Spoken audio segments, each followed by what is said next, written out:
Hey folks, Jeremy here. I just want to give out a preliminary apology. Gary and I recorded this episode earlier this week, and I was not able to edit it until today, which happens to be July 4th of 2022. Apologies for the delay. We are going to try to get back on schedule. It's just been a whole lot of weird life stuff lately between me and Gary and our lives and our professions and everything else getting in between. So again, I apologize. This was all on me, and I hope you really enjoy this episode. And if you don't, I don't know, just don't tell anybody. Just pretend that you really enjoyed it. It would make me feel a lot better.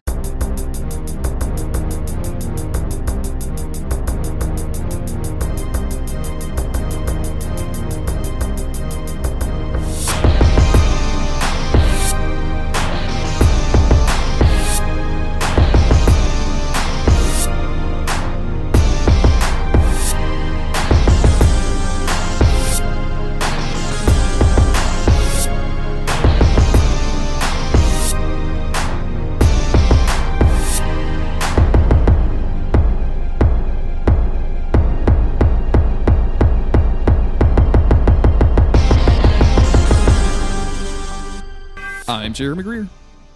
And I'm Gary Butterfield. And this is Days of Future Cast, the podcast where we talk about hope. But we don't actually know that yet, Gary. We don't know what we're dealing with, I don't think. The baby has not been named yet. We just know there is a baby. No. It's been kidnapped. The baby has been drawn in a real goofy way. True. But not named yet. The baby looks like a 26-year-old sitting next to his 26-year-old baby brother in a bathtub. The Cable's techno-futuristic baby Bjorn that he has, and all the shots of him running around doing action shit with a baby armor strapped to his chest is very funny to me. There's a viral video going around of a woman who was breastfeeding when she notices that one of her chickens is being attacked by like some bird of prey, like a hawk or a vulture or something. And the video is like from her outside video camera, and it shows the bird coming down to attack the chicken, and the woman coming out like baby. And all you see is like her back, but like baby clasped to chest as this woman is like, "Get out of here, go!" And I'm like, I don't know, man. Like, just how much could the chicken possibly be worth? Like, what is the reward on winning the fight besides versus losing the fight, which is what I think that the vulture would fly away with your baby in this situation. So yeah, it's how many babies is this chicken worth? You have to get this chicken and yourself across the river. And the baby will eat the chicken, you'll eat the baby. Yeah. Chicken will eat you. He nailed it. It's absolutely nailed it. We are talking about, sorry about the delay, everybody, for this, but we are back. We're talking about X-Men issue 205, Messiah Complex chapter 5. Got a big cover with Mr. Sinister and Lady Deathstrike over a bunch of dead X-Men. Classic. This kind of gave me, not all the way, but like the way Deathstrike is drawn, like just her face gave me Frank Cho vibes. And I was like, is that the dude that I'm thinking of? Who did the new X-Men stuff that we like so much? Is that Frank Cho? What name? You're the Frank Quietly. Quietly, thank you. Sorry. But it is not Frank Quietly, so. No. This is Finch doing all these covers. But the interior art is Chris Bacallo. This is Mike Carey writing X-Men at the time. I remember reading this run and finding it decent. Yeah. But confusing. Like when I read this first Mike Carey X-Men run. But yeah, there's no clear identity to any of these issues. Like generally, like they were all checking in on all the plots. For people just joining us, a baby showed up in Alaska. The X-Men got there too late to find the Purifiers, who are religious fundamentalists, and the Marauders, Sinister's boys, trying to get the baby. They want the baby. Yes. And where the baby? And part of this plot and figuring out what the baby, who the baby, where the baby is Cyclops sending what was supposed to be one of Jamie Madrox's clones into the future, and then have the clone kill itself so that Jamie Madrox in the present would just remember everything. But it messed up because Jamie Madrox is in the future, but Lila Miller hitchhiked with him, and now the clone and her are doing future stuff while the present day Madrox is just conked out. He's in a coma. So he's vibing. Always chilling. That's what comas are. We start off with them in their mutant concentration camp. This is not a specific X-Men future full of mutant concentration camps. This is a general one, like a new one. They're spying on it, and they're trying to figure out how to get in to check it out.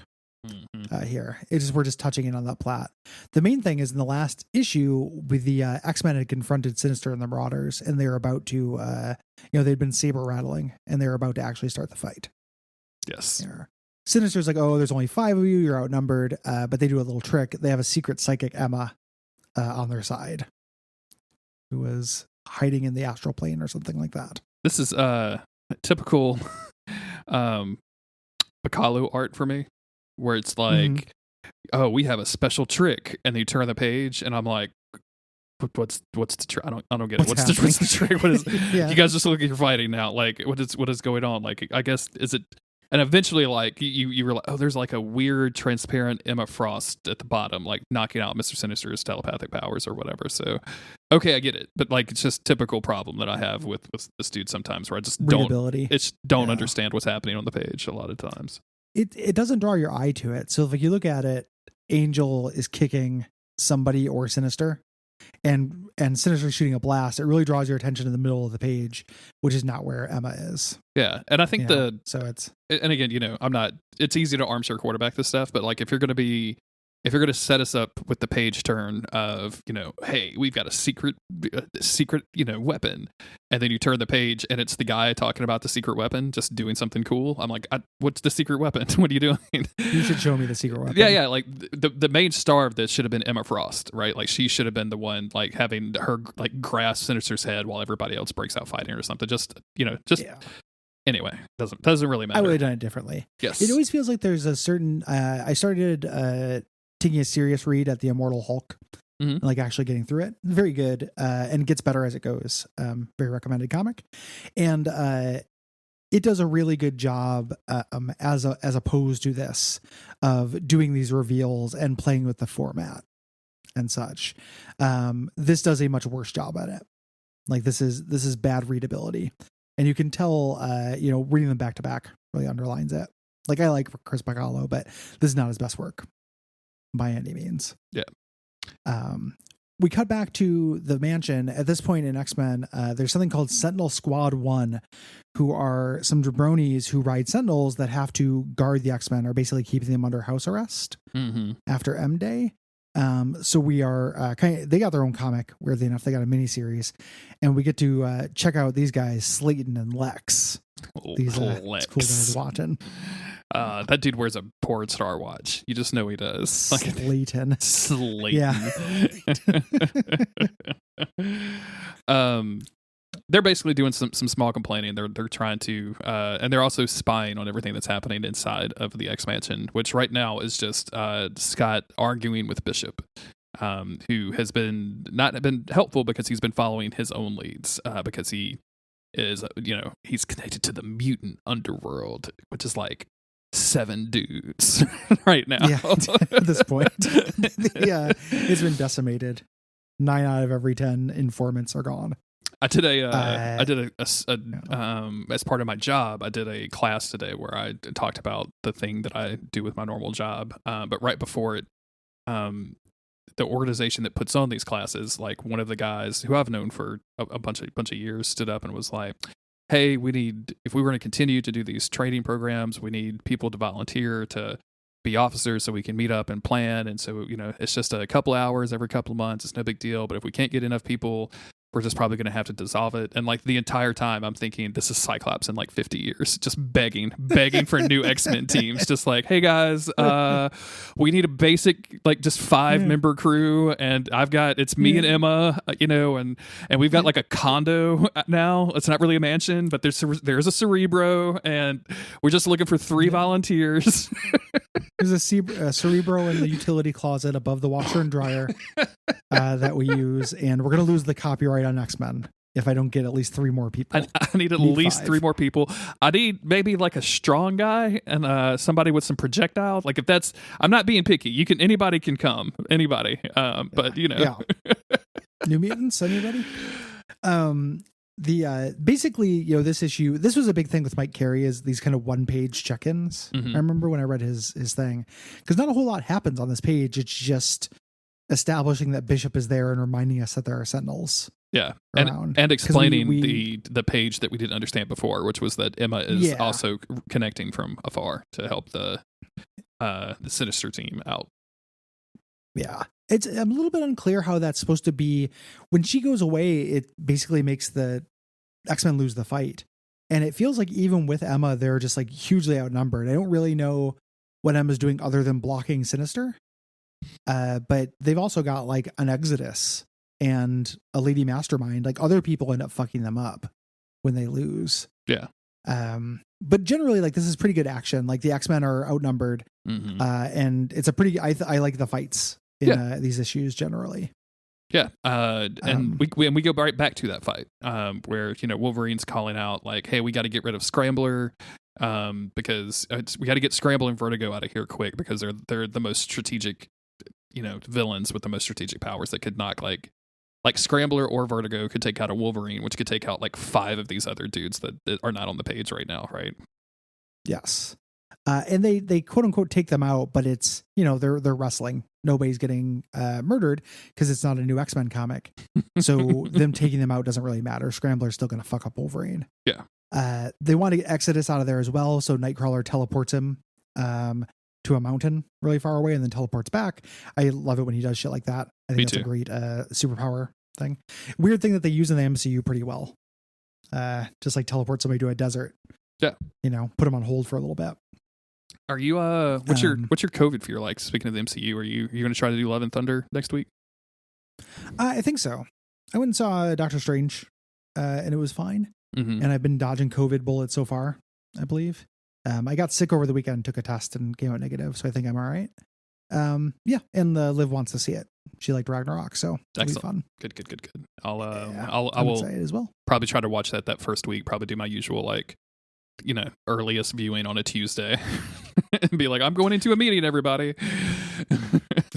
I will do my best to watch Moon Knight and Miss Marvel as well. So when we get done with Messiah Complex, if we decide to do another MCU wrap up, we can. Okay.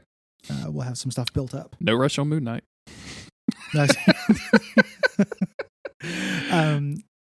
The fight's all happening, and Mr. Sinister goes to a back room, like a powder room, and Angel comes to taunt him a little bit. Basically, they have a history, but they're not fighting. I don't know why Angel isn't punching him. Angel's not very useful here.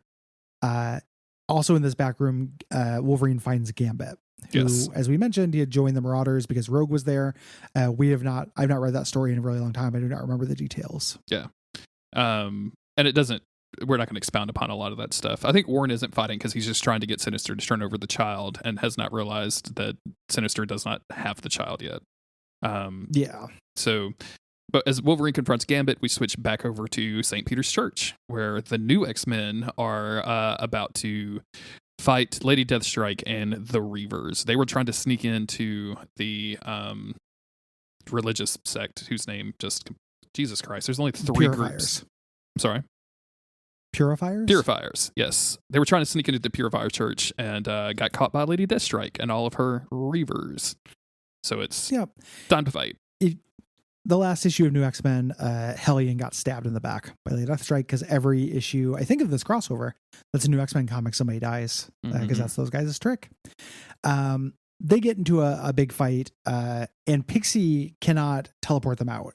She is too stressed. This is early when she's still kind of developing her powers and her look. This is when she has like scary black eyes and like a weird, very exaggerated face.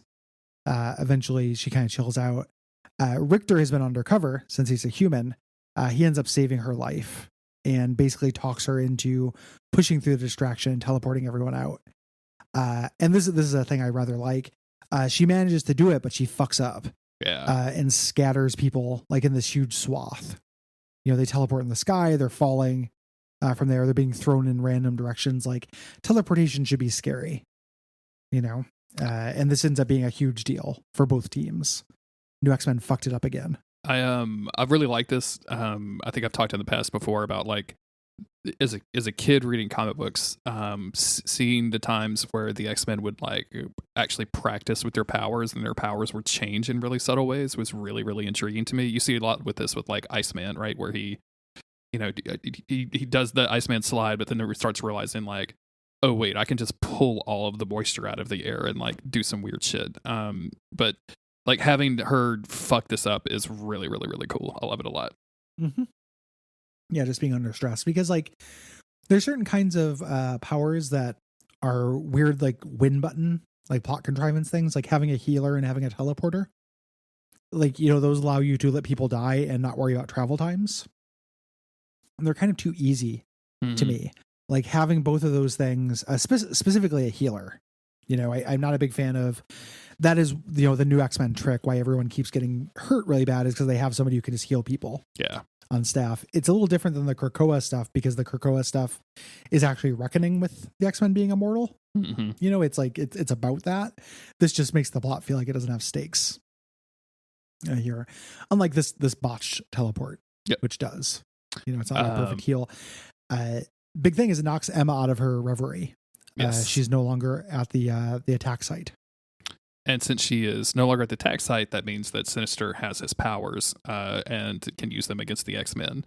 So as you just mentioned, like the new X-Men fucking up has caused this team of X-Men to also have problems.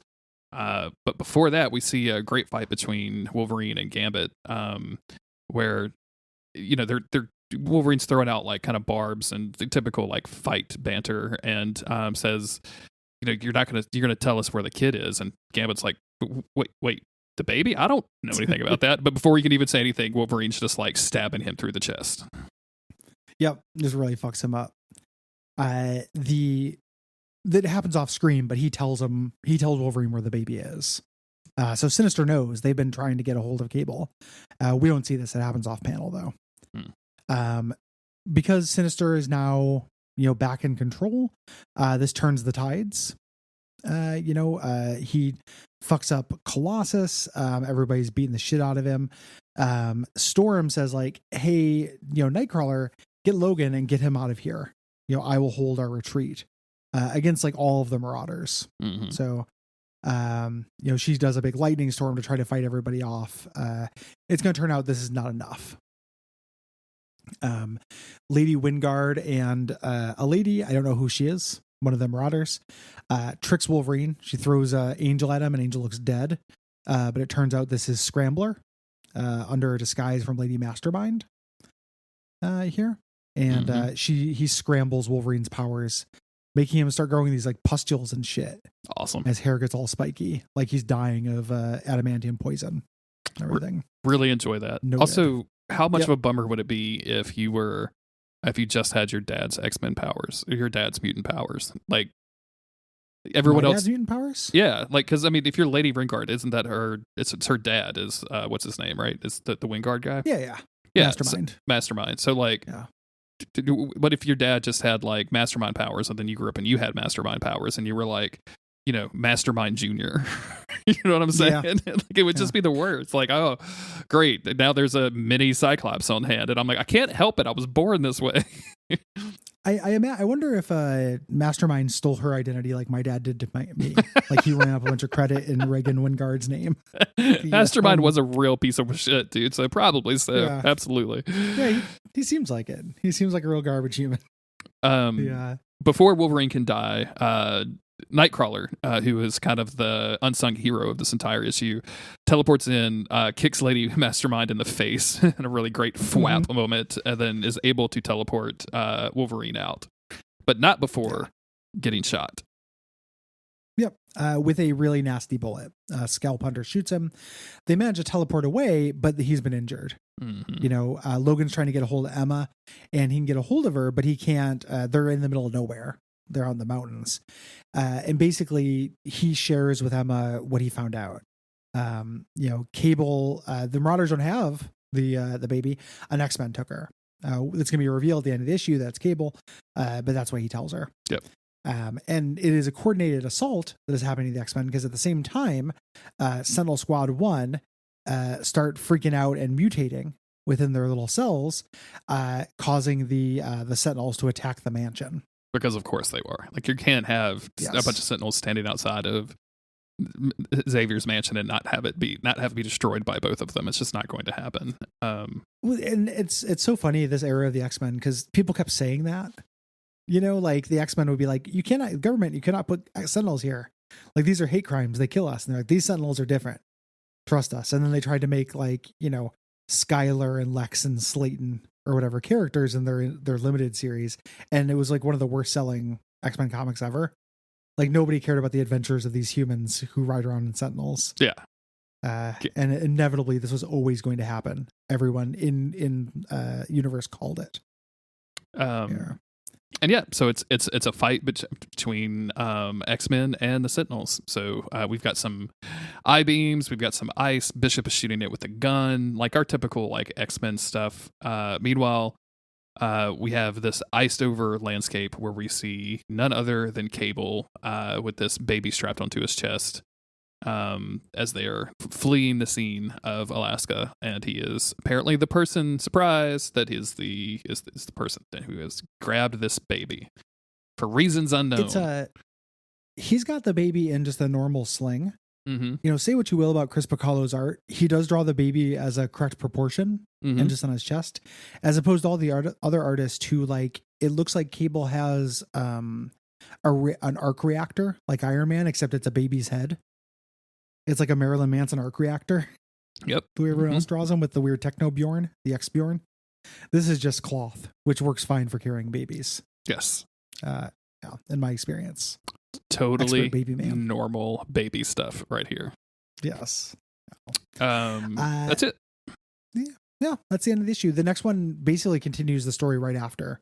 Uncanny and adjectiveless X-Men at this time, and like many times in X-Men history, are basically just the same book, just telling the same story, interfacing. When we go over to that one, we cut right over to Wolverine, Storm, the X-Men basically running away with their tail between their legs, running away from the fight with Sinister.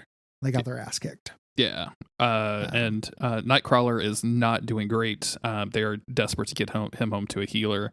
Also Colossus I don't think we called it out specifically, but he got like tapped on the head by Sinister, so he's feeling a little fucked up, but not like actually injured. And this is all just desperation. They got thrown back on their ass and they don't know how to handle it.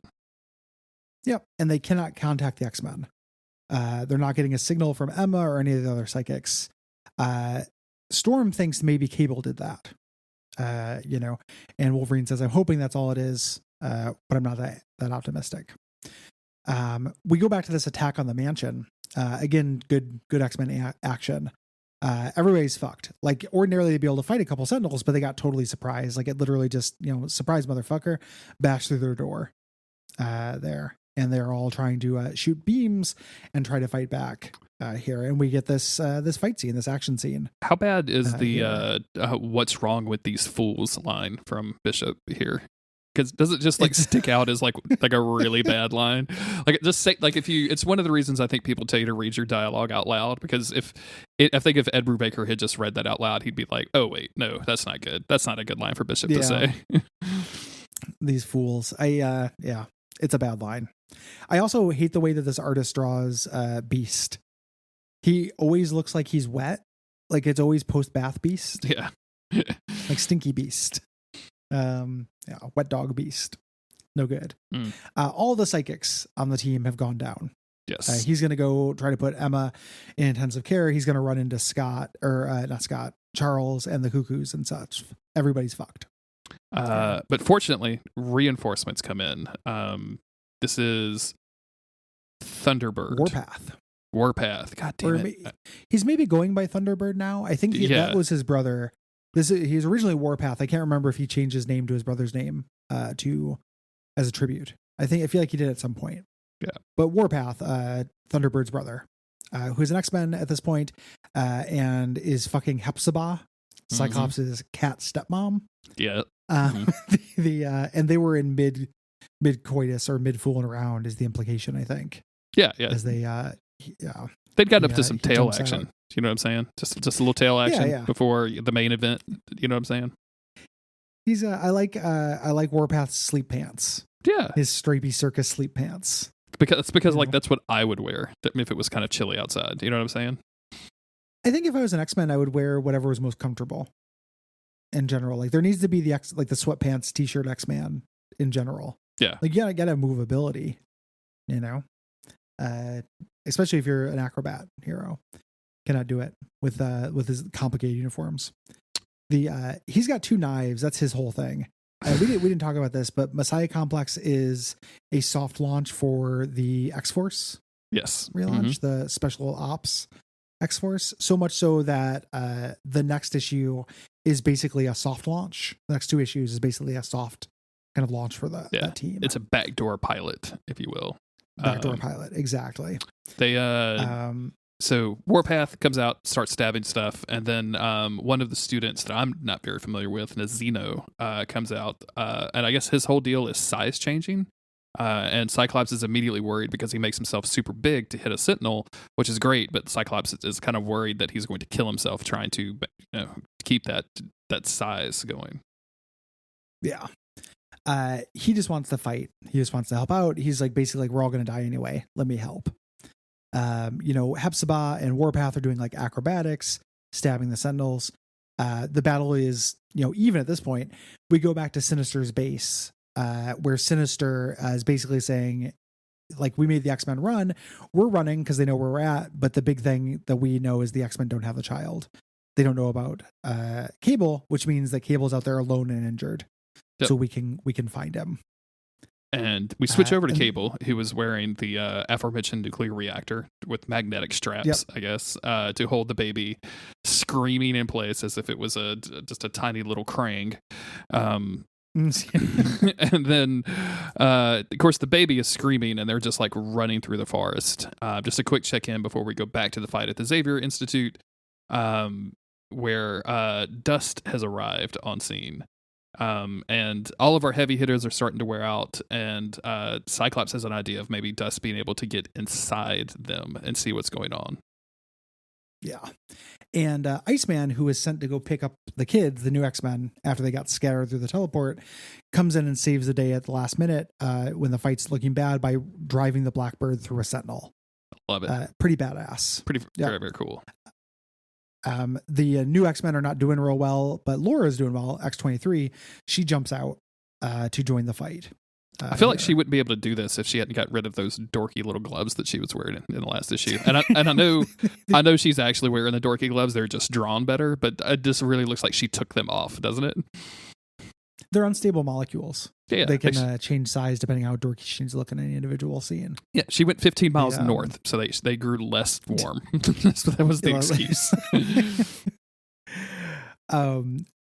This fucked up the Blackbird. The Blackbird does a crash landing, and Dust is going to head in because these pilots, they know these guys. This doesn't seem right. You know, Iceman jumps up and joins the fight. Beast realizes, super sad wet Beast realizes that all the psychics are down. Whatever did this took out all their psychics. Yeah, he had stumbled onto the cuckoos a couple panels earlier. We breezed over it a little bit. Nunzio or whatever, the new X-Men, who I don't really know, goes down and is kind of implied to be dead. I don't know if he's actually dead there. And it's just fight. This whole issue is a fight. It's hard to describe. Yeah. Like it's real rare that you get a fight, an issue long fight in this comic. And this is good. Like I actually think like all of the action and stuff is really fun. Like you've got classic X-Men stuff with Iceman blinding the Sentinel and telling Scott to like, hey, take out its legs while it's distracted up here, just so we can get it on the ground so we can do more damage to it. Team up moves. Yeah, just real classic like X-Men XV Sentinel kind of stuff. And then this takes it out of some of the mutants, so Iceman has to like grab X-23 and Cyclops and get him out of the way, right as Warpath is going directly to the skull and just jamming this dude on the ground. It looks real satisfying in this panel, by the way, just that boom kind of thing happening. It's a weird thing. It makes you want a Warpath video game, which I never would have thought, but like... you get I have problems with this X-Force team, this first incarnation of it. We'll talk about it. But Warpath comes off pretty cool. Yeah. Dust gets into the chamber and sees these are no longer the pilots. They're covered in like nano goo. She manages to eject right at the last minute and warn Cyclops like these are Sentinels, basically. Sentinels, humans being made into Sentinels through nanotech. there. So this is literally Sentinels riding Sentinels. Hell yeah. Mm-hmm. Like a little Sentinel inside the head of a big Sentinel piloting it around. I'm into that. Good stuff, dude. I love it.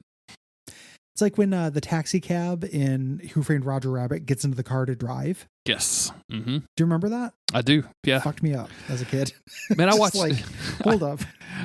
I need to do a review of Who Framed Roger Rabbit because I watched that movie obsessively as a child and could it was one of the movies alongside Wayne's World that I could literally talk along to with all the dialogue. Like both of those movies. Chapter and verse, yeah. Yeah. Yeah. But I haven't seen it since I was a child, and I wonder. I know it's got to hold up. Like it's got to be a fun movie to watch. But man, I saw it maybe 5 years ago, and it was still real good. Still a good movie. So, yeah, I'm kind of surprised. I know that Chippendale movie came out that takes the same thing. I'm kind of surprised there hasn't just been like a full reboot.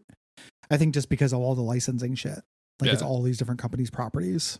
It must be way harder than anything else to do all of that combined, different styles of animation or live action animation, because so few movies have attempted it. We've got the kids one that was actually the kids nightmare one, which was Who Framed Roger Rabbit. Then we got the horny one, which was Cool World, and then we got the sports one, and then that was it.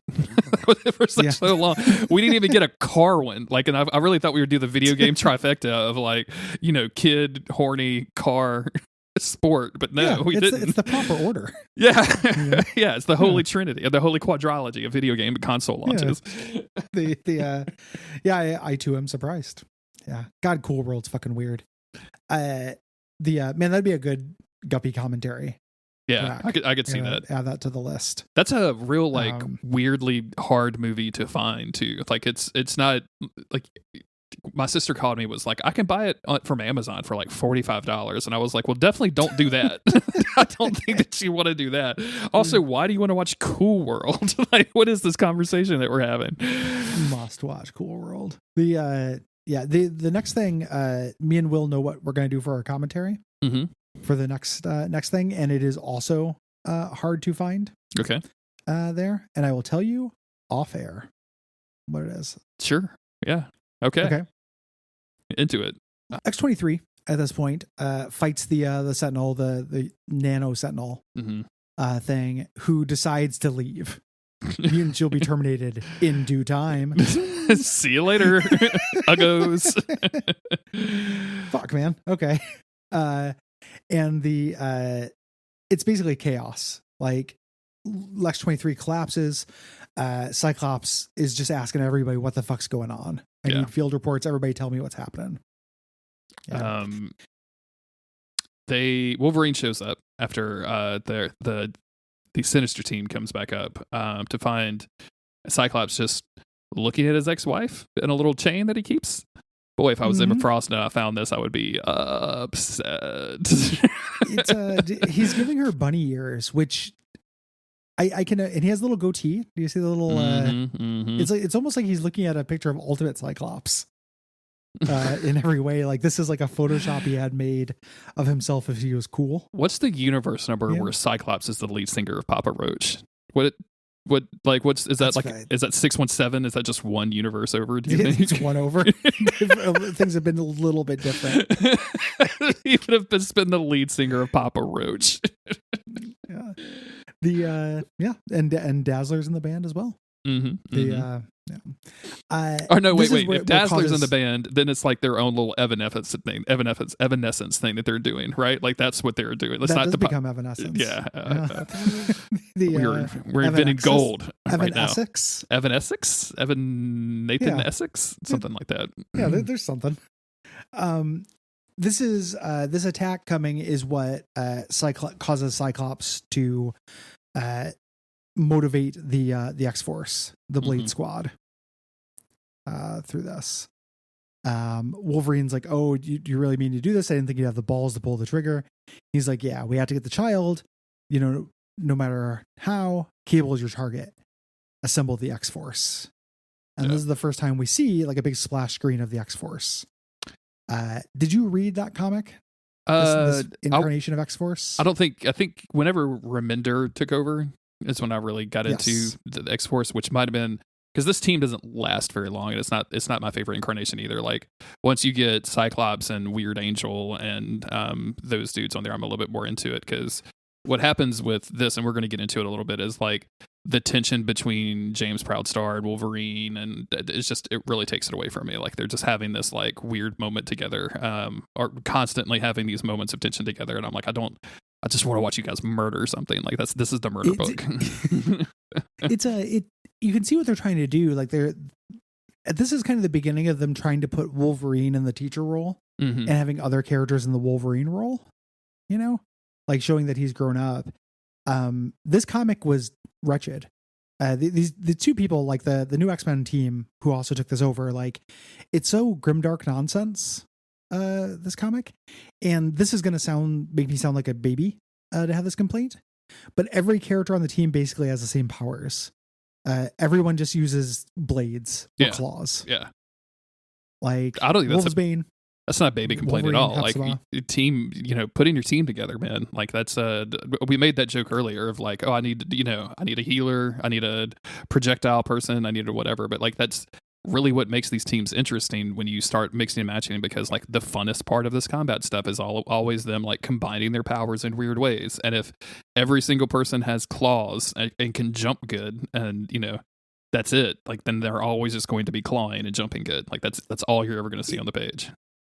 It just makes the action really boring. Like I want to care more about the characters and the dynamics and stuff, but like every character on this uses a sharp object and tracks in some way. 6 of them. It's weirdly fucked up. It'd be like imagining like putting together a team of X-Men and all of them just shoot beams. It's Cyclops, Havoc, Bishop, like everybody who just shoots energy. What if it was a Chamber? What if it's an all telepath team? Just like 6 telepaths on the one team, like Xavier, Emma, the 3 Cuckoos, Rachel, teenage Jean Grey, Jean Grey and Psylocke. It's Psylocke's in there as well. Yeah, absolutely. Just get all of them. English Psylocke, not English Psylocke. Yeah. It's very bizarre. It's a really boring team. That part, it makes all of the action scenes really bland, even if the team dynamics are kind of interesting, because it's Wolverine and his daughter, and then Wolverine and Warpath have a kind of a cool dynamic.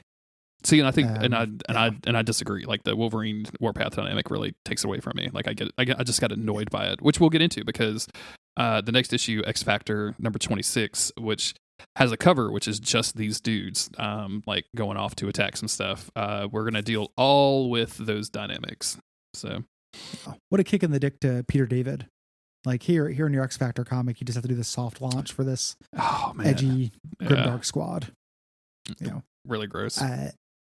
Luckily that issue starts off with Cyclops versus Professor X, which I have unlimited time for. Always good. Love this. Yeah. Professor X is just like, you made a really impulsive decision to send out the Blade Squad.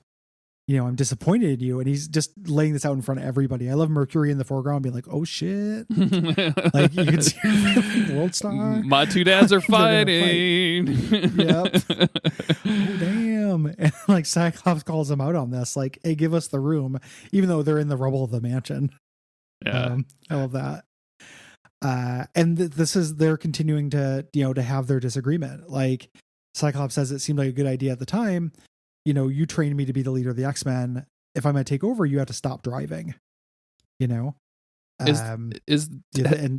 Xavier always look like Jean-Luc Picard, Patrick Stewart, or did they kind of did they do the Nick Fury thing where they kind of made him start looking like the famous dude that kept playing him? Because like this panel is like, that's Patrick Stewart. That is not Charles Xavier. That is Patrick Stewart at the top. Maybe in the actual comic, Patrick Stewart came and Cyclops is also confused. Okay, cool. Like, this is just the Patrick Stewart, the actor, trying to convince Cyclops to let him help him. But man, can you imagine how excited Beast is? He's like, all of these Shakespeare plays? Oh my God. And you perform them so well from memory. This is incredible. Do you have a boyfriend? Yeah. You do? God damn it. It never works out for Hank. Yeah. What do you mean his name is Sir Ian? What does that even refer to? I don't understand.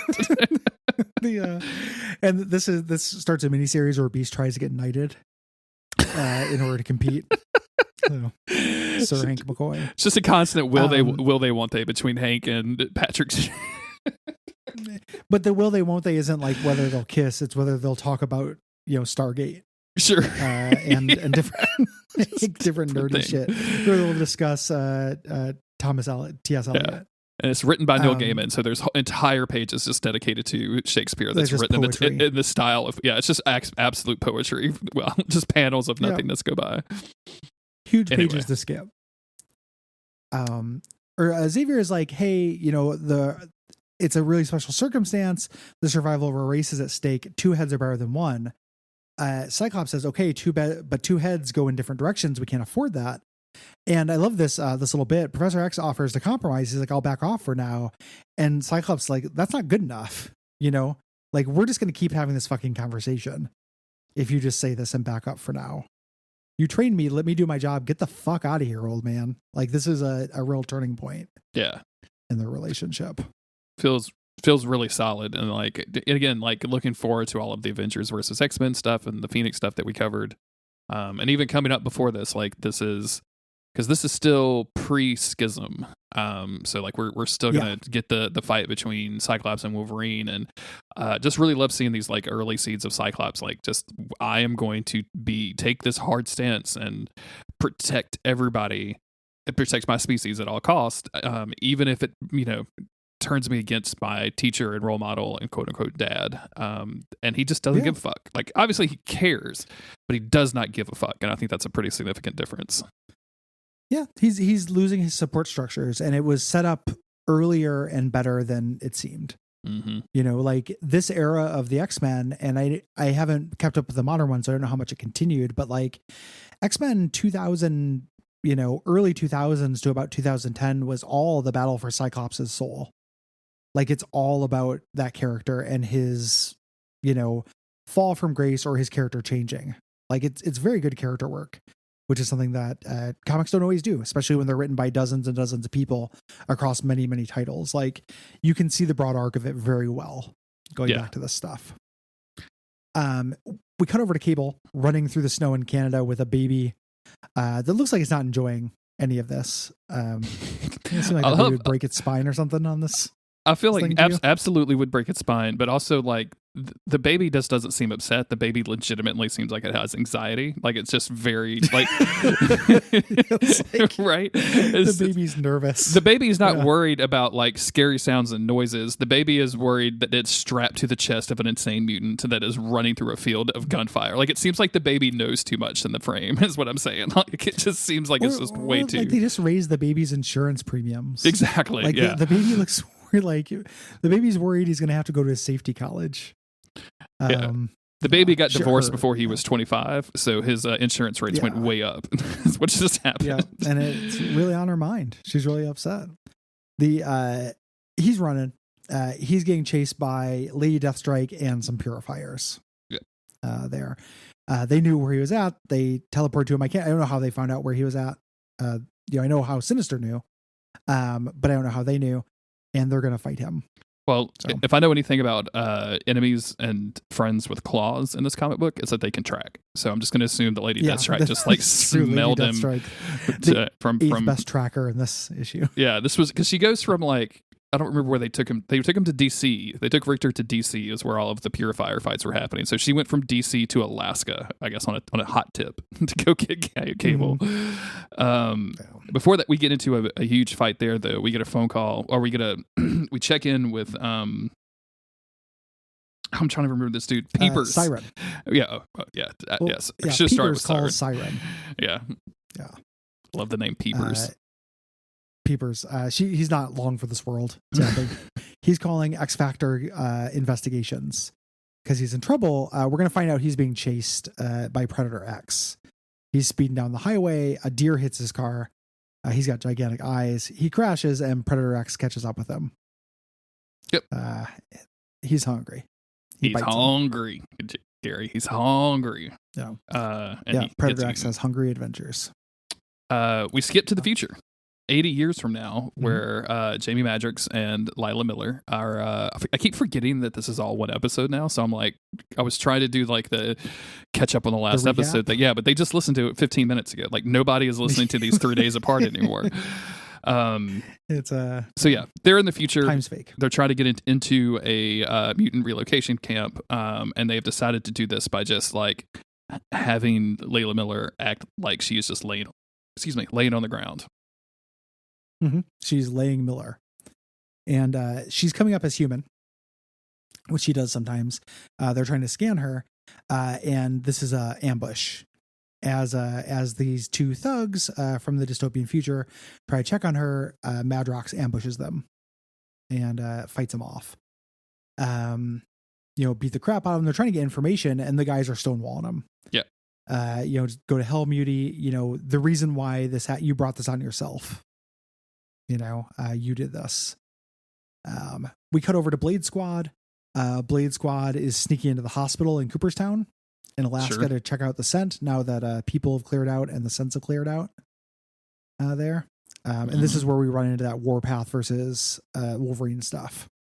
Yeah. And it's pretty much that Warpath kind of thinks that he doesn't necessarily have to do exactly what Wolverine says or can second guess it or whatever. He's just got a problem with authority. And he punches out a guard, which Wolverine was like, hey, we don't need a lot of collateral damage. He's like, yeah, but now we have, one of their radios so that we have some warning if they see us. Like we have a little bit of, this was a strategic knockout, and Wolverine has really no choice but to be like, okay, fine, whatever.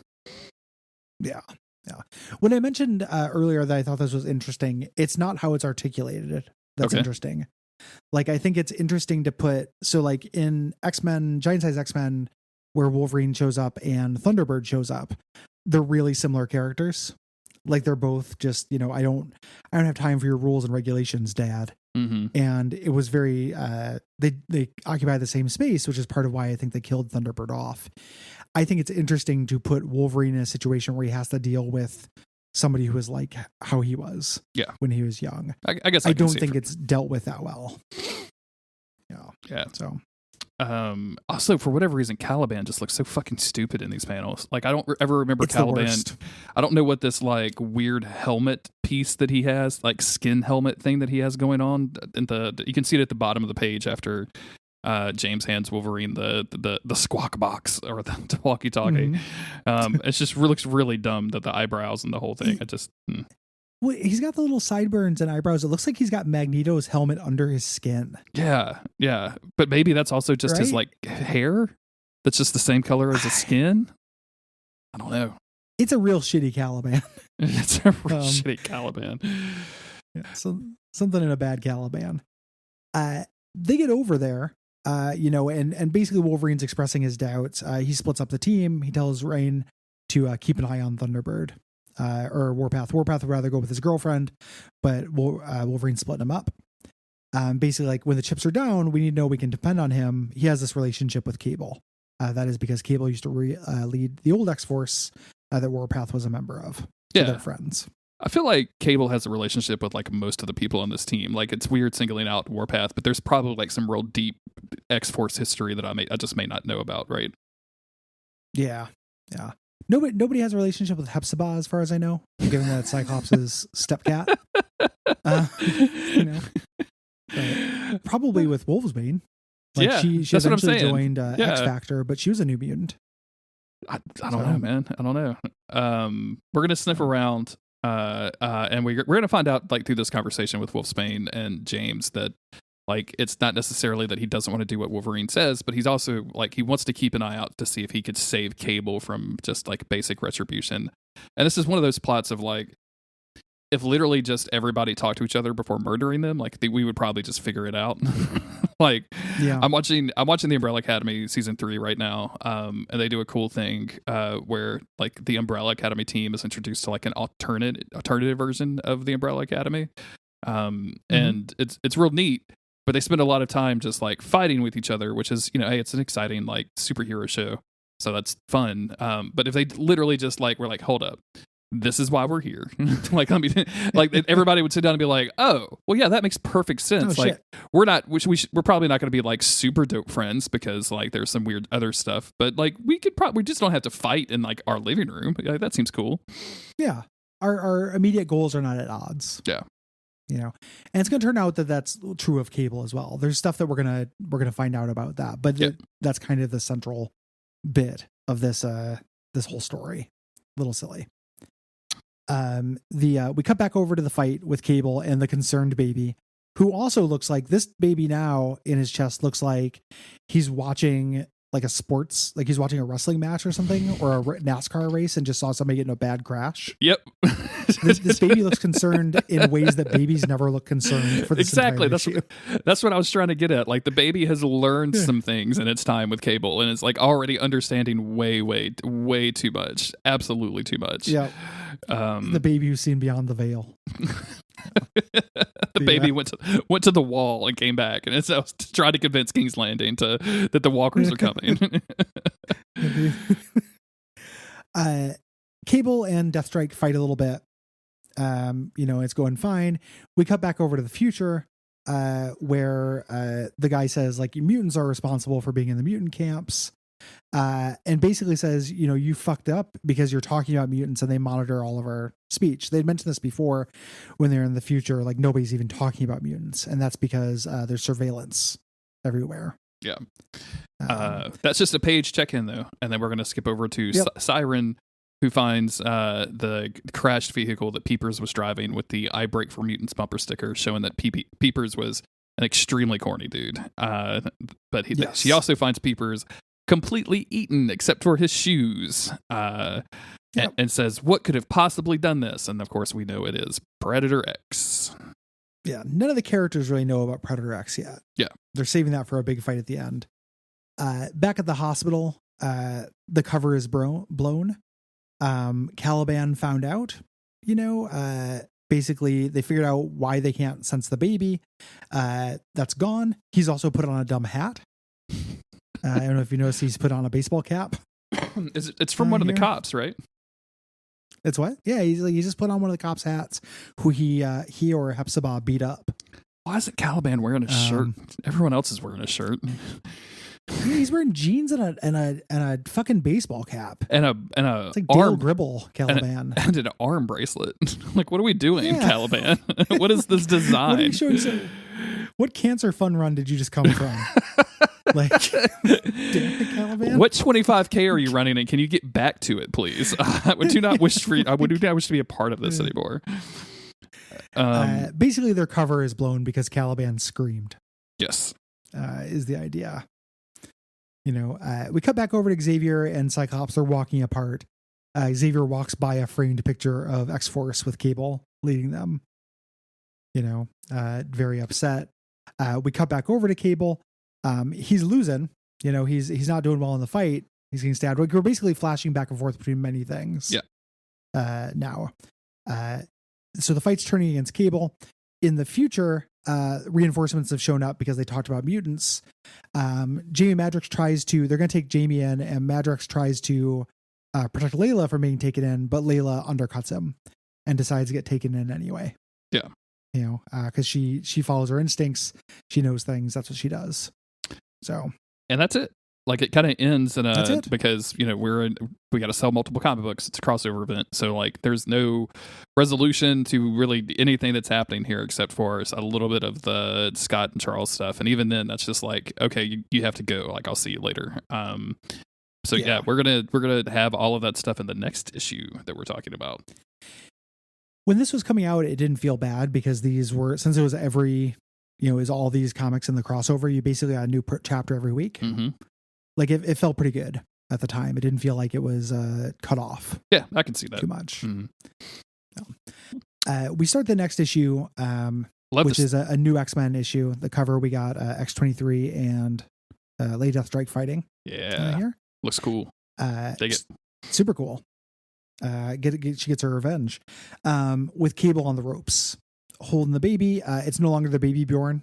Whenever Chris Bacalo or Humberto Ramos is drawing, they just have a baby in a piece of cloth. Yeah, just everyone else loves the baby, the Techno Bjorn. a normal swaddled baby, like you would pick up from a hospital, not a baby in a weird X branded gadget that straps to your chest. The baby you're wearing as a shirt. Yes. To make up for it, though, Humberto Ramos draws this baby like a fucking tadpole or something. Big old eyes. The eyes are huge. My dude. Exaggeration. Yeah. Jesus Christ. He saw Peepers in the last issue and was like, I can do better. Let me show you how Peepers is really done, my friend. It's finally time to reveal Peepers' origins.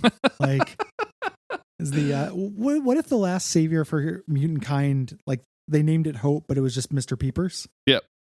Or whatever. Didn't have all of Hope's powers. It wasn't a Phoenix, host or anything like that. It was just a guy with gigantic eyes who kind of sucks. I'd be really amused if drives a shitty car. If like the actual savior of the mutants was like a Dwight Schrute or a who is the nerd on What We Do in the Shadows? That dude. Guillermo.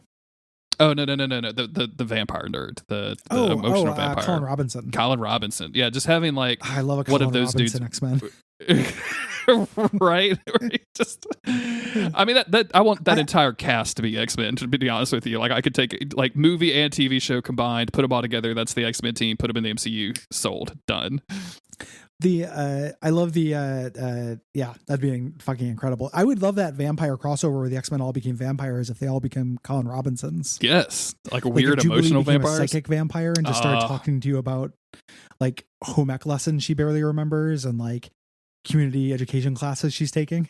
Mm-hmm. It's like not to continually oversell you on the TV show Legion, but Jermaine Clement does show up in that TV show. So ooh. Does he play somebody who I'd know? No. Okay. There's like in that entire 3 seasons, like there's 3 characters. He's not the Shadow King. Yeah. There's 3 characters that you know, and you instantly know who all 3 of them. Like not instantly, the show reveals them to you, but you already know which 3 would be the primary in that story, right? Like you already got it. Yeah. I gotta watch that at some point. I did start watching What We Do in the Shadows. Like I'm partway through season 2. I'm watching it with my girlfriend on the weekends. That's so good. So that good. Show fucking kicks ass. When I think you and I were texting, and I was about to say something on a podcast about something that happens in season 1, but the season 1 where all of the vampires show up, and it's like it's fucking Blade, and it's it's what's her name from the weird Tilda Swinton. It's Tilda Swinton from Only Lovers Left Alive, and I mean it's just so fucking good, dude. Like that entire scene, I was so fucking excited about it.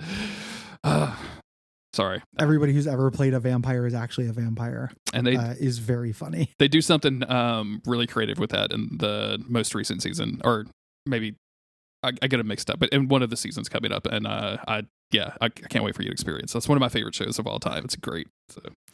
It's really good. I am such a big fan of the movie. Like I was a little skeptical. Same. Yeah. Of the show. Mm-hmm. And starting a new TV show is difficult for me, like with my attention span right now, like mental health wise. But I'm really glad I took the plunge. Extremely good show. Absolutely worth it. Wolverine, who's on the ropes, he's right at the ledge. He's asking hey, Deathstrike, like, what the fuck are you even doing here? Cable. Because it's a good question. Cable, right? She's pretty random. Not Wolverine. Or Cable, yeah. Yeah. Oh, yeah. I was thinking of the Ultimate Cable. Says this to her, and she's like, oh, it was foretold by Reverend William Stryker, to do this. So this is like Lady Deathstrike being a religious fundamentalist, which is not an arc that I am familiar with how she got here. Yeah, me either. I don't remember. Also, like, imagine William Stryker being like a fucking prophet of anything. Jesus Christ. Not good. Yeah, it's bizarre. It's all new X-Men pet themes. William Stryker is a big enemy in this run for some reason. The Blade Squad show up at the last minute here to rescue Cable. Yep. They're trying to get Cable, but they, it's another big 3-way fight. Yeah. Yeah. And we cut over back into the future, where where Jamie Madrox and Leela Miller are being led inside the concentration camp finally, only to get thonked on the head when they start talking a whole lot. So these guys, they mean business, Gary. They're thonking them on the head. Yeah. We're not going to find out exactly what's happening, but they're going to get something, like they haven't found any mutants and they're about to get processed, which that can't be good. They're fighting, blah blah bloop. Wolverine tells Hepzibah to go get Cable. Don't just do this fight, go actually rescue the target of this. But Cable takes this opportunity to kind of run away. We get a little bit of, not character development, but Rain versus the Purifiers. She's a religious character. She's a Catholic character. She's always been. And she is calling them out for, using religious imagery, but being shithead monsters. Yep. They're going to keep checking in on that scene of her just saying the same things over and over. It is a bummer bit of, it's good character development. It makes sense for her to be upset about this. Yeah. But it is a frustrating, it's a frustrating thing in terms of just repetition. Yeah. Yeah. We get it. We understand. Just we don't have to hammer it home every time we see her. The next page is Wolverine v Deathstrike. Deathstrike comes out swinging and starts slashing at him. And there's a little bit of their banter about, I don't have time for history if you're still pissed at me, whatever. But I know someone who's really pissed off at you. And here is X-23. And you can tell she's mad, Gary, and she can tell she's in a cold area because those gloves came back up. They expanded again. And it's time They've for got little articulation points. They look like the centipedes that the X-Men maggot has. Sure. Yeah. Like the 3 little nodes that they have. They're such shitty gloves. What a horrible costume. It's really not good. But X-23 versus Deathstrike is a fight I can get behind, and they start slashing at one another. Yeah. It's still too many blades for my taste. Yeah. They're just the X-Men at this point has just basically become about knives. And I don't think knives are that cool, but they do have earned personal history. And I feel like if this was the only blade fight, it would stick out a lot more as being really fun. But yeah, we only get a page of this, and we have to go check in on everybody's favorite 4-legged creature, Predator X, who is just thinking about his hunger, thinking about hunger. Yeah. This crossover, about every other issue, we cut over to a 1-page subplot about Predator X being hungry, and it's the dumbest shit. I just don't. It's the idea is they're building it up they're foreshadowing it, but boy is it a letdown. This shitty adamantium, returnal enemy beast. This sucks. And we jump over to the Xavier Institute, where there's piles of smoking Sentinel parts outside. But Beast has finally managed to kind of get all of the wounded, basically stable. And all he's really doing is trying to keep them all alive until Elixir wakes up, so that Elixir can presumably heal all of them at one time and, not have any problems with that. We get this development here with Emma Frost and Surge that I find very frustrating. Okay. Surge says, "This is all my fault.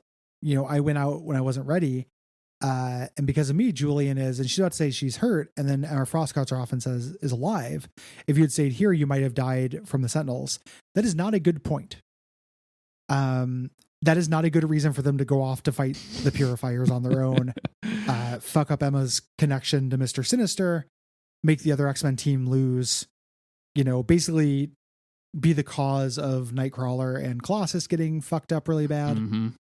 This doesn't make any fucking sense. It's also for Emma Frost to let her off the hook for this. Completely kind of against what Cyclops wanted them to do. And I don't expect Emma to toe the party line and every single thing, but especially when Cyclops is making sense and being we're going to hold these school children back for now until we really need them to go out, and then violating those orders. She'd be more concerned about that, being the more harsh disciplinarian of you guys had orders to stay home. That's what I wanted you to do. So oh, honey, you're fine, don't worry. It was really weird to me as well. It's fucking weird. Mm-hmm. It was so obviously a catastrophic move for them to do this, and they got nothing. The only thing they found out was that the Purifiers don't have the baby, which Wolverine was finding out at the same time. Yeah. They traded all these injuries for jack shit, and this is bad writing. I do not like this writing team. I know I haven't made a secret of that. This is the kind of shit I'm talking about. It's not just the edgelordism and being way too free with just killing people, and the dodgy art. It's also shit like this. Mm-hmm. This sucks. Emma Frost comes, the rest of the X-Men who are still up and about are all kind of getting together, and Cyclops starts, Emma Frost has joined them. Cyclops is briefing everybody on what's going on. Like basically the Marauders are out there, the Purifiers are out there. Cable's trying to take the baby. We're going to go try to cover him, as soon as he gets the baby. Wolverine's going to grab the baby from Cable rather. Let's go do it. Yep. Emma Frost really likes it when Cyclops takes charge and says that to him in front of the entire room, which is probably not uncomfortable for anybody at all. My knees are all weak. Yeah. Just got bend me right over the fucking X-Wing right now that they fixed really quick. Yeah. Blackbird. Xavier's money. Who cares? Buy two. Yeah, who cares? He's at the very least like the Cyclops just said, leave your credit card when he kicked him out of the X-Men a little while ago. We cut back over to X-23 and Lady Deathstrike. Yep. Yeah. And at first, this looks like it's not going well for X-23. Like she's she's just extremely bloodying X-23 and yelling at him, yelling at her the entire time of like, your arrogance is going to cost your life. You're not even trying to fight back. I'm ripping you apart. But of course, it's all a trick. And Deathstrike exposes her arm, which allows X-23's foot claws, which is a thing I, despite loving the movie Logan, always forget about X-23 is that she has a little foot claw down there. Which, I mean, I haven't been to WikiFeet in a long time. Do you think they've got a rating for foot claws on the WikiFeet? Probably. There's probably a tag. There's that Spider-Man villain Tarantula. He has little foot claws. Okay, so there's a group. I mean, there's a small but vocal group on the WikiFeet. It's a powerful voting block. This again, when I talk about these guys being shitty writers, this also bugs me because it doesn't make any sense. Like, so X-23 is just letting herself get beat up. And Deathstrike's, oh, you're not fighting. Like, do you even hear me? And she's like, I wasn't fighting. I was listening. So that implies that like Deathstrike dropped some piece of information there. She didn't. There's nothing she listened to. She was just declaring her name and her titles and saying like anime threats at her. Like, what was the point of stopping and listening to her? Her arm was not more exposed. Like her getting kicked like that. Like her arm was exposed in all the panels previous as well. It's just her arm. Yeah.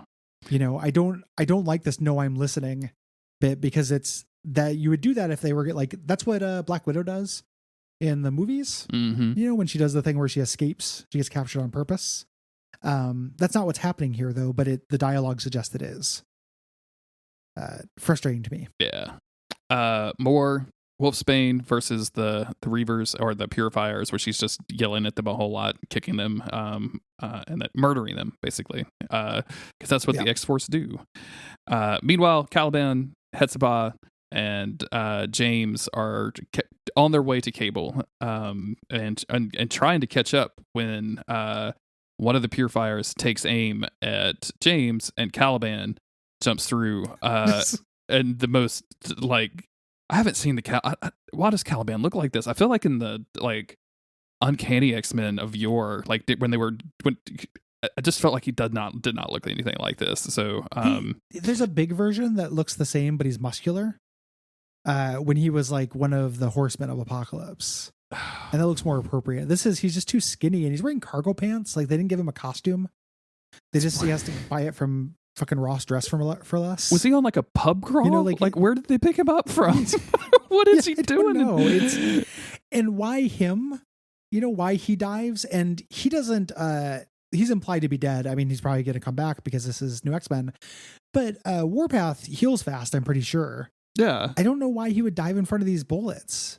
Also, it's really undermotivated. You mentioned him being scrawny. Like, I feel like the bullets would have gone just straight through him. Like, I don't think the bullets would have stayed in his body. Like, I don't know what ammo the Purifiers are using, but like this dude like is about the size of a piece of paper, like a muscled up piece of paper, and like I feel like the bullets would have just gone straight through. It's a big machine gun. It's not like he's firing like a 22 sideways. Or a 9mm, having sideways. This causes Warpath to get distracted. So if the whole idea of Caliban sacrificing himself was so Warpath could keep his eyes on the prize and keep fighting Cable, whoops, that isn't what happened. He hurt the cause. Because Warpath is like, oh buddy, don't do this, don't die, etc. Disobeying Wolverine's orders. Wolverine says stay on Cable. And he won't do it because he just loves Caliban that much. We go back over to Deathstrike and X-23. X-23 doing something that Wolverine hasn't been able to do in like 40 years, which is disable all of Lady Deathstrike's cybernetics and overcome her healing power, so that she's just going to die in the snow. And then ends this fight with, "You were dead the second you touched Julian." I'm kind of with you. I think this fight is cool. I think like in context, it's just kind of like, when my two action figures are fighting, I'm having a good time. But like if you think about it really too hard at all, it just kind of falls apart. It's the plotting that's bad. It's not the fighting or the matchup. You know, these two characters are properly motivated. It's just the scenario is kind of stupid. Yeah. Wolverine starts chasing Cable. I don't know why he didn't do that in the first place, why we had to have Warpath go do it for a second. Cable it's really confusing what's happening here. Cable's leading him somewhere, and he's like, "Why would he take me this way?" And then the next page, a Blackwing, an X-Jet flies by here, and the implication is, I think that Cable's on it. Yes, right? Mm-hmm. Like Cable had a Blackbird like stashed over here, but he comes from behind Wolverine at this point, and we don't see him get in there or where it would be. It's just weird. Like for a last page of the comic. Oh, I'm sorry. I just got this because Wolverine says he's backtracking the way we came. So he goes. Oh, he pulls the entire team away from the plane that they used to get here, and then sneaks and steals it. Gotcha. Yeah, that makes much more sense. Gotcha. Yeah. I thought it was when he said the way we came. I assumed like they had gone in a straight line away from the fight, and then like Cable was doubling back. I didn't get it at all either until just now. So that's the cracking criticism you come to Days of Future Cast for, everybody. It's a sloppy fucking issue. Yeah. I do not like these writers. Like the stuff that happened, like I'm into the action. I really like the idea of this like condensed 12-part crossover that's lots of, all chorus, the X-Men, and I like the X-Men being kind of fucked. Like they're not doing good here. They're behind the 8 ball. They're always one step behind. I think it's an interesting place to put them. I just don't like these writers, and I don't like how they choose to deal with these characters. Yeah. I think that's the major problem. I'll be excited to get a little bit more in depth because like the lead up to this stuff where everything ends with a question of like, why would an X-Men be doing this, and why is Predator X, and like that stuff is good and it can be fun. I want it to be. I want to know the plot. I want to know what's going on. Yeah. And we know, we obviously already know a lot of this stuff because this is all in the past. So, yeah, this is a 15-year-old comic. And we're going to find out in the next issue. This is a short crossover. So it's going to be three episodes of this show. Mm-hmm. I don't think, so we'll probably do, yeah. We'll get to details later. We'll do the next 4 in the next episode, but that's really about it. I'm enjoying reading this. I had a good time reading this up before we did Avengers versus X-Men. I think it adds a lot to AVX, so it's fun to go back and reread it. Mm-hmm. Yeah, I like it too. I like this crossover. It's very economical, and I really like that the seeds for Cyclops' like inner battle were sown a lot earlier than maybe I thought. Mm-hmm. Good issue. Yeah, it's fun stuff. We have not figured out exactly what we're doing after this. We hinted at maybe doing another MCU check-in, all that stuff. We'll announce it. Yep. We are focusing on the Messiah Complex for right now, and then we will come up with something cool and good to do after this. We promise. Yeah. Anything else? Patreon.com/Duckfeed.tv. Yeah. Ratings and reviews. All those things are very useful. Appreciate it. Tell your friends about the show. That's probably about the only way to grow podcasts nowadays is to literally like take it to a friend's house. I was listening to a podcast the other day with a rapper. Two rappers. One was interviewing a guy named Murs, and he was talking about like, hey, you do a lot with youth. Like, what does it take for like a young person if they wanted to blow up right now? Like, what would you recommend? And he's like, dude, I have no shame. He goes, if I go to a family reunion, I take all of my cousins' phones and I make them follow me on Spotify. They'll never notice it. They'll never pay attention to it. I tell them to leave me 5 stars. They won't care. They'll never remember it happening. But doing that, like it just grows you just a little bit. But I make sure every single person in my family, like I grab all of their phones, and I'm like, God, that just seems so fucking exhausting. Like I don't want that to happen at all. What if they accidentally listen to anything? I don't want to do that work. I don't like telling people, even if I run into somebody who I think would be really interested. I don't like telling people about I'll be out and somebody will be like, "Hey man, what do you podcast about?" I'm like, "Video games." Yep. I'm like, "Oh, that's cool. I like video games," and that would be a prime opportunity to try to get somebody in the show, and I very rarely take it. Yeah. I'm just like, "Oh, cool. Me too." I've told you about the two times that I've told people in public in like real life that I'll do a supernatural podcast, right? The 2 times that's happened. Tell me. One, the bartender we were talking to, he was a friend of ours. We knew pretty well. Like, I'm friends with her on Facebook. Literally just looked at me and goes, "Are you a 14-year-old girl?" Which didn't feel super good. And then the second time, me and Autumn were in New Orleans for a Mardi Gras trip, and we had wrapped up, and so we were sitting at this bar of a oyster place that we like. I think you and I actually went there, if I remember right. May not have it. Who knows? But we're sitting there, and there's these like old couple, or these 2 older ladies next to us, and they're getting like New Orleans drunk and giggly and having a good time. I don't remember how Supernatural gets brought up at the table or whatever. Autumn mentions like, "Oh yeah, he has a Supernatural podcast," and one of these old ladies, you could tell this is the most scandalous thing that she's ever heard of, starts talking about in detail how she saw one of the actors, a leaked video of him masturbating with like full dick out or something. And like, keep in mind, we're at Mardi Gras, but she's talking like we're at a table. We're not even. We're at an oyster bar. Like, we are all sitting around a place where they are shucking oysters in front of us. There's a crowd around us, and she is just like loudly like screeching about how funny and or whatever. And I'm just like trying to hide my head. Like, I don't want to be a part of this conversation at all. I don't want to talk about some stranger's dick at the fucking oyster bar in New Orleans. Yeah, horrifying. Yeah. So very public. Yeah, and also just being like, "Oh, you know those guys. What about their dicks?" Yeah. Like, I don't, literally no idea what I'm supposed to be saying to this right now. I have no clue. Like, I'm very, very confused.